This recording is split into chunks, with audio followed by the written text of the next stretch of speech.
Good afternoon and welcome to Virtual Creation Studios here in Charlottetown, Prince Edward Island.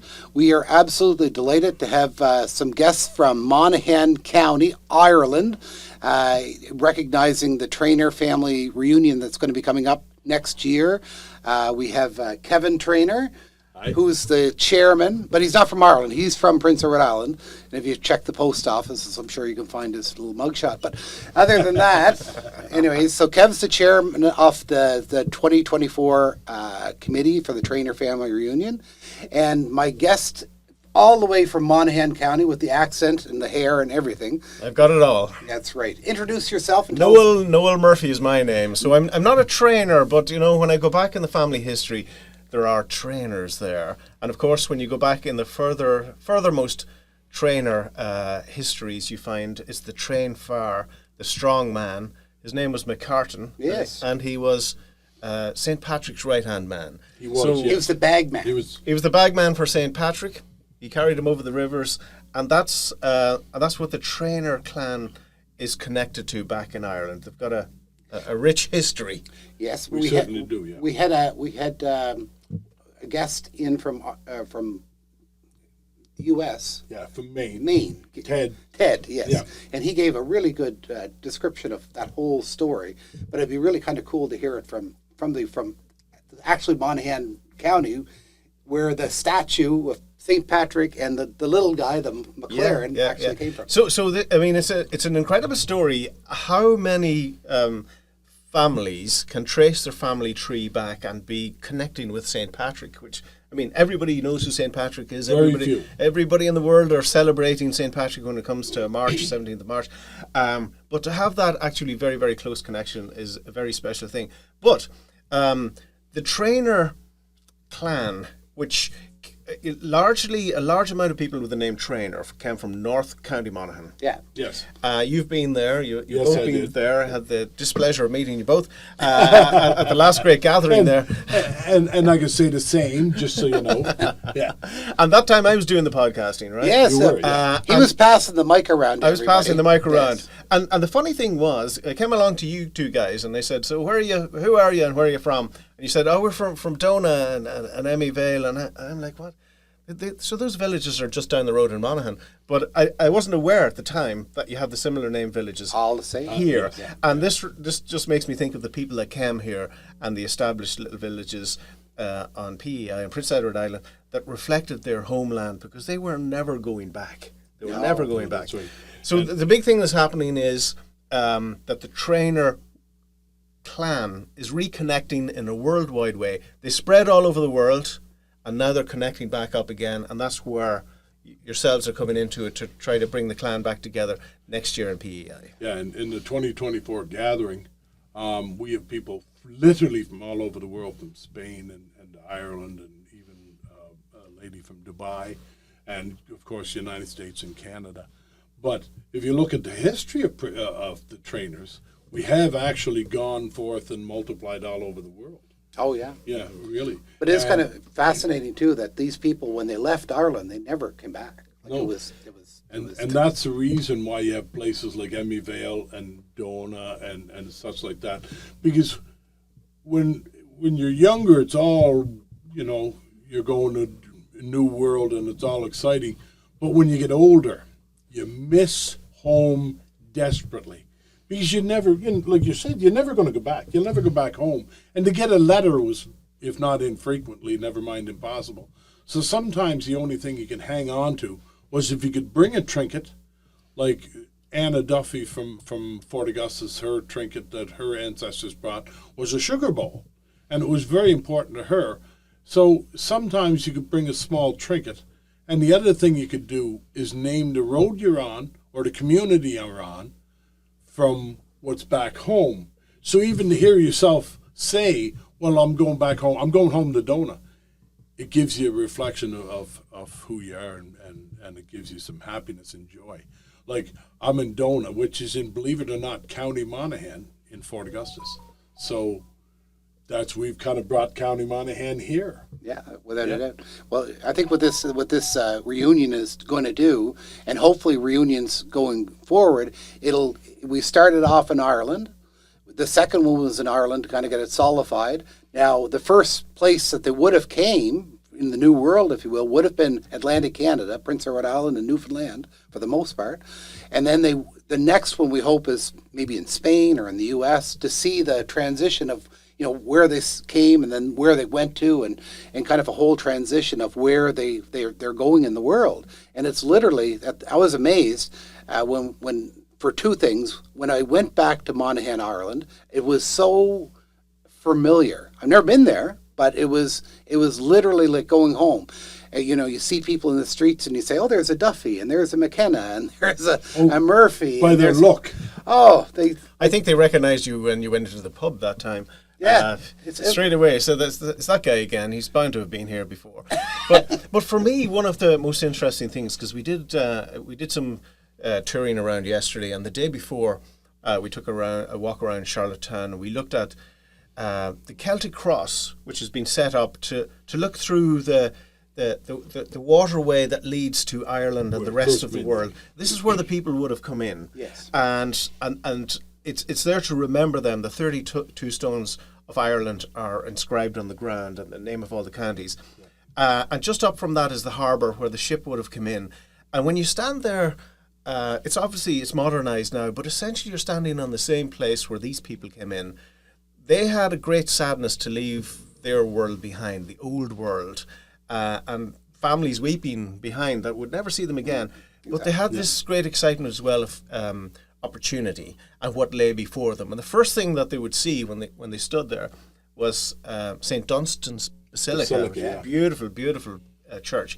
And then beyond that, Province House, which incredibly is almost identical to Monaghan Courthouse, which is the centre of Monaghan town, and it's of that same architecture. Yeah. To look at it, it's almost identical. So there would have been some recognisable things for them to see, and after that it was all new. But they had the opportunity to make their life here and to set up their own communities and their own churches and their own village shop or agriculture, whatever it is. Yeah. And it reflects in the architecture, really. Absolutely, and even the farming, the agriculture, the potato crops, which is very, very popular here. Yeah, it's huge. This was something they were familiar with. And then from that, others went further beyond. They went right across Canada, right across the United States. But this was, for many of them, the starting point. It was a nervous time. They didn't know what was in front of them, but it led to, they had to make their way here and establish themselves. And the other thing to point out wasn't that when they came here, they weren't greeted with open arms either. You're right. Like the Irish were, there was signs up historically, don't apply for jobs if you're Irish. We don't want you here. So the Irish were very, very persecuted. But we've endured the hardships of Ireland, but then that first group that came through, it wasn't an easy ride for them, for sure. No. Yeah. My grandfather, remember, he went away to look for work because there wasn't a lot of work around that time. And Gramps told me that he remembers being in Boston where there'd be wanted sign, help wanted, Irish need not apply on the windows. And that's like my grandfather, two generations from me. So that happened not just in the 16, 17, 18, 1900. That happened up to the 1800s. Up until, he would be 20-some years old, early 1900s. You know what I mean? So on this trip, I'm actually starting here in PEI. I'm going next to Toronto. Then I'm going over to Boston. So I'm going to be in Boston again, exploring both the history of the ancestors, the people that came before, but also the modern day trainers and what are they doing in the city, same as yourselves. And then from there, Rhode Island as well. I'm going to do some there's a lot of trainers there, some recording there, and then ending in Pennsylvania, where I'm going to be meeting Ted Treynor. Great guy. And I've spoken to Ted before. He really is part of on this side of the water helping establish the Treinfhir Clan Gatherings. And there's a small gathering in Pennsylvania for one of the first trainers to arrive in the United States in 1763, I think. His name is David Traynor, yes. And there's a sort of a rededication at his grave. And there's going to be a small gathering there, maybe 20, 30 people. So I'm coming along to that to collect some of the thoughts that people have. I'll have my roving microphone with me. and when I go, I'm not sure who's going to do all the editing when I go home, but there's going to be some really long form podcast with no editing and lots of swear words, and that people will be able to listen to. But it's a lot of this connecting back to the people who came, because they have not been forgotten about. No. It's like your great grandfather and the story of the farm, and David Traynor and the people that went before. They haven't been forgotten about. They had the tough work of laying the groundwork, but from that has continued the more modern families. Okay. Yeah. Now, Noel, you wrote a book the first time and that was what, 3 years ago? Probably maybe 10 years ago at this stage. But yeah, actually that's going to be made into a listenable radio series coming up soon. So I'm going to be starting on that later on this year. You'll send that link to us. We'll put it on the website. Absolutely. And the story really was a story that connected around the McCartan story. Yeah. It's kind of a modern era story, but it's almost like a kid's adventure. They're seeking it involves their faith. It involves the mysteries, evil that lurks somewhere in the background, and a treasure. A lot of it is based on actual real treasure and a real treasure trove that existed in the Monaghan area, but it's mixed in with a storyline as well. So that was quite popular. It was just published in the local Monaghan area, but now it's going to be a podcast that you'll be able to listen to somewhere down the line. Whenever I get back from here, I better start working on that. Well, we'll make sure we'll market it. It's called The Ghouls of August. You can catch it on Amazon or wherever you have get your a books. podcast as well, do you not? I do have a Patreon. I don't know if anybody's heard of the Patreon platform. Yeah, so it's Noel Murphy Renaissance Man. And the reason I call it Renaissance Man is because I do several different jobs. Some of them to do with history, radio, podcasting. I also do mapping and surveying, architectural work, a bit like yourself, a man of many trades. Yes. And someone said to me one day, he said, "You're a bit of a Renaissance man," and I'm like, I like that title. I think I'll go with that title. So I've got a Patreon page, Noel Murphy Renaissance Man. All of these recordings, all of these podcastings, even the other day when we were walking around the town, and there's some beautiful moments just when you're getting exploring and people have stories to tell, and there's a little emotional moment when we were just touched by the penny from heaven or the dime from heaven. Yes, we knew there was somebody with us that wasn't, they can't be here anymore, but there's a little message there that we could tap into. So the Patreon account and his podcast, we will put in the links below if you want to follow Noel on Patreon.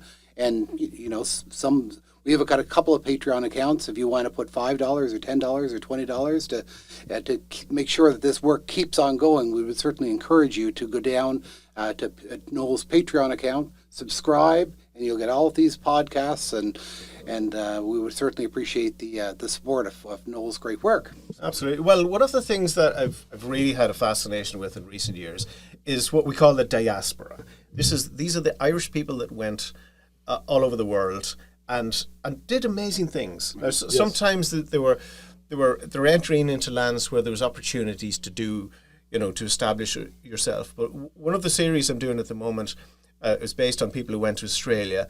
A woman from Monaghan called Mary Lee went there, and she organised the suffragette movement and brought voting for women to Australia, and made it the first country in the world where you could vote for a woman, not be a woman who votes, but vote for a woman to be a parliamentarian. So it all started from there. That was the very first. Where did it all go wrong?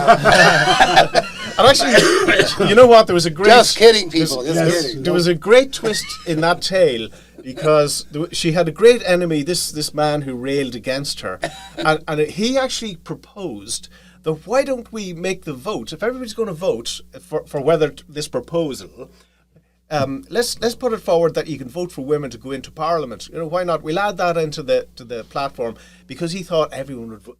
It's a bridge too far. So he proposed the exact opposite of what he believed in, and the people voted for it. Oh, so it backfired completely on him, right? So it's a tremendous story. And another one was...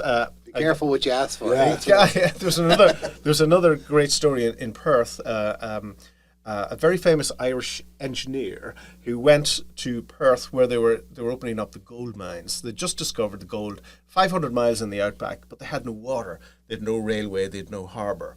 So this guy, C.Y. O'Connor, was brought in, and he built a tremendous harbour. He built a 500-mile freshwater pipeline, never been done before, and rail lines. Now, tragically, before all of these were completed, he had taken so much bad press, and he was under so much pressure for spending all of the money. And people were like, "This Irish guy is just taking the money." These were successful projects, but before they were complete, he rode his horse into the water down by the bay, and he pulled out a gun, and he ended his own life before he saw the fruition. But over 100 years later, these projects are still doing the work that they did. So these are the type of adventures that Irish people went on around the world. Those types of adventures, but also the people who just set up a farm and provided for the family, provided for the community, planted the potatoes, set up the corner stores. And a great one here as well is the story of Owen Connolly. Yes. His statue is on the building in town. He became the wealthiest man in Charlottetown in Prince Edward Island, but he supported the poor. One of the very last things he did before he slumped in his seat and expired, he was writing a cheque for a delivery of coal and some blankets to a destitute woman in the town. Wow. And this is something he had been doing all of his life. Yeah. So he came penniless from County Monaghan, from Dona in County Monaghan, Ireland. Dona, County Monaghan. Became the wealthiest man, but never left anyone behind. And his estate still continues to support students who are in need of bursary money. So great stories to be unearthed and to be told. Yeah, but during his lifetime, even when he was getting to be very, very wealthy, he didn't sit on his money. He actually, in his lifetime, he made sure that the poor had coal and had blankets all through his lifetime. Yes. Yeah. So when most people are trying to get rich, he never forgot what it was like to be poor. And so all through his lifetime, he made sure that they had coal and blankets. And you're right. The day he died, he signed a check for a lady. The very day he died. And I would never have known that story without having first come here, because it's really by walking around and sharing time with yourselves and going around the town that I discovered a lot of this, but they're stories that are worth telling and remembering. Yeah. Well, yes. It's very important, too, to remember your history, because history will always repeat itself. And if we don't, and we talked about this when Ted was here, and it's really important to document it and put it out there so that it's on the record, because, our next generation and the next generation will forget a lot of this, and we really encourage the sending in your stories, sending in your information, so we can put it on the website and have it entrenched there, so that our future generations won't forget. And it's very important that they don't forget, because we don't want to see the same history repeating itself over and over again, which has been, it happens a lot. So what's the next adventure for Noel? The next adventure from me, this one's going to take me to let's call it the North American tour of duty, right? Now you're going to put this in a book form, correct? Eventually. Podcast. It'll be podcast. Yeah. Okay. So there is going to be. This is going to form part of a radio series that's going to play on Irish radio. Oh, cool. But also obviously we have to condense many of the recordings into four shorter programs. And that's going to be carried on Northern Sound FM and Shannon Side FM somewhere later in the year. But also I'll make all of the long form interviews available on my Patreon anyway, for people to listen. If you want to hear the whole 9 yards, we've got all the swear words. Everything will be in there. We won't cut anything out. It'll be virtually unedited. That's even better. We'll run with those. After that, but I think there probably is a book in it, because there are so many of those stories that could be compiled.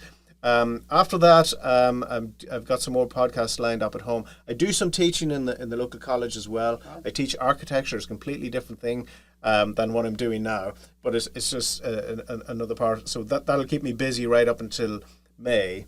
And then I'll have the summer. I've got a few more projects to do. But I certainly will be doing more of the Irish story where the Irish people went around the world, and just bringing those stories back to life again, because they can get lost in time, you know. Yeah, that's what we're really excited about, getting the website up and having these stories. We put a story in there about the St. McCreanor and the 4 churches. If you're ever in Ireland and you want to do a tour, the 4 churches are on the website, and it would be a beautiful tour. Kevin and I, we went to a couple of them, but we didn't get to all 4 of them. But it's going to be an interesting time.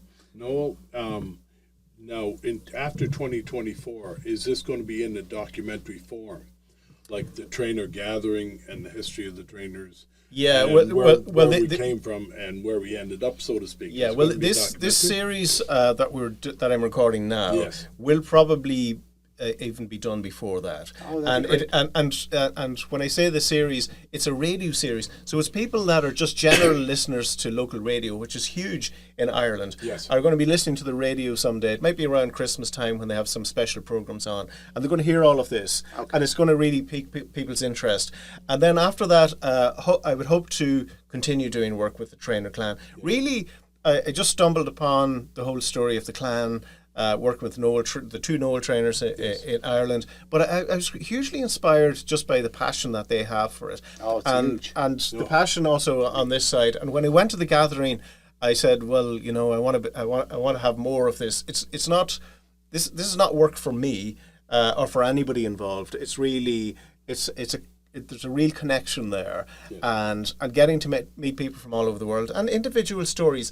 And what I saw at the clan gathering when the people came to Monaghan as well, people were telling their story with tears and emotion in their eyes, because they had just gone to their great grandfather or grandmother's farm property, and maybe there's a stone cottage there, or maybe there's just a hedgerow or something. But these are the fields where these people had left behind, absolutely, and never returned. But now, eventually somebody is returning, somebody from the family, and that's a hugely emotional thing. So that's really I find it to be fascinating, and just trying to capture that emotion and put it into a program it's not difficult. Our great grandfather Owen come over here in 1839. He come from Dona, and his house is still standing, and it's still in the Treynor name. Yeah. So that's into it, yes. Yeah, yes, it's fascinating. I don't know how many years it was in the name before 1839, but Owen, I believe, was 55 when he came over here, and he come from that farm. But it's interesting to note that that's still in the Treynor name. Yeah. And fascinating. It's a real testament too that when you go to Ireland, it's you don't see PEI now, but if you come in the summertime, it's very green. Yes. Right, but and that's a testament of what they planted and stuff. But it's nothing compared to the green of Ireland. Like it's the multitude. It was just mind-boggling to see that much green. It reminded me a lot of home, but nothing like it was like home on steroids. That's what we said at the time. But it was a great thing. So people that have if on your wish list, or if you have any money or whatever, I would encourage everybody to go back home and see where you came from and do that whole historical tourism. You'll get way, way more out of it than you would ever imagine. I sort of, obviously you do some research before you come here, or before you go to Ireland. You know a little bit about it. It's the same as I would have known coming here. But it isn't until you set foot on the ground and you start walking on those streets and you start looking at the buildings, you start reading the notices, you go into the bar or you go into the restaurant, you hear the accents. That's where it all comes together. And that's where you make the connections, and then you start to have an understanding of where you are and the story. Yes, and where you come from, and where your people have come from and where they've gone to. So it's you got to come, folks, to Ireland, and you have to come to Prince Edward Island in 2024. First, you got to come to Prince Edward Island in 2024. Then go home. And people from Ireland should be coming over here for a visit anyway. Well, it's a really good experience. So I'm not that emotional, but I have to admit, when I went back home, And I seen this. We went to the cemetery, and I actually lost my drone because it blew away in the wind. But we had a really great shot of the whole cemetery in Donis. It's an old cemetery. But all of the trainer names were all there, and it was a very Emotional. well, maybe not emotional, but something like that. Well, I'm more emotional. But it was emotionless as far as he's concerned. No, but it was a very eye-opening experience. And you will find people even in the locality who will help you identify these things. You know, when people are quite they're very open and welcoming to helping people to find out where you're from. And they will have those stories and folk tales, and they'll be able to tell. Older people especially will be able to say to you, well, I think I know your folks were from down there. That was their property. No, it's crazy. Well, we met a guy by the name of Yankee Trainer. Yeah, I was just about to say and he had that, a little cottage, Yankee John. and he invited us in and gave some stories and sang some songs, and it was a great experience. But just amazing, open-hearted, wonderful people. It was just amazing. And another thing that you see people that remind you of people back home. And I was just saying to Noel the other day, look at our hands. Remember I was saying that? We're almost hand twins. Look at that. Well, something. If He's smart. you take a look at Chance and look at him. Oh, I was thinking David, my brother. Yeah. Oh, really? Yeah. Very, very much so. Like, I'm looking at him and he looks really, really, really a lot like both my son, Chance, and my brother David. They must be some handsome fellas. They are. No, Well, there's something. Wretched. So, like I say, we certainly appreciate Noel coming in all the way and gracing us with his presence, and that's wonderful. We do encourage you to follow him, and we will have the links of his podcast when they're up and running, but we will have his Patreon account definitely in the links below. So certainly follow him and what do you call it when you do with Patreon? Become a sponsor. You become a patron on Patreon. Yeah, that's what it's called. Patreon on Patreon. So, anyways, we would definitely encourage that for sure. So, thanks for having me in, guys. It's been tremendous to be here. Yeah. Would you put the trainer, the Treanor to yeah, Treanor? I'll put it right up here. Right above. up here? Yeah. Right. So it's going to be right above Noel's head. Right here. So if it falls, and he gets injured, he'll Let's have to put point in, at it. he'll put in Sue. a claim. No, we'll have everything all up and running as well too. But we encourage maybe when you come back next time in the 2024, we'll have another podcast and we'll have more links at the time. Absolutely. We'll let's do it. Yeah, we will. Well, thank you very much. We enjoyed you immensely. Tremendous. Thank you very much. Thank sir. you very much. You Great and to I be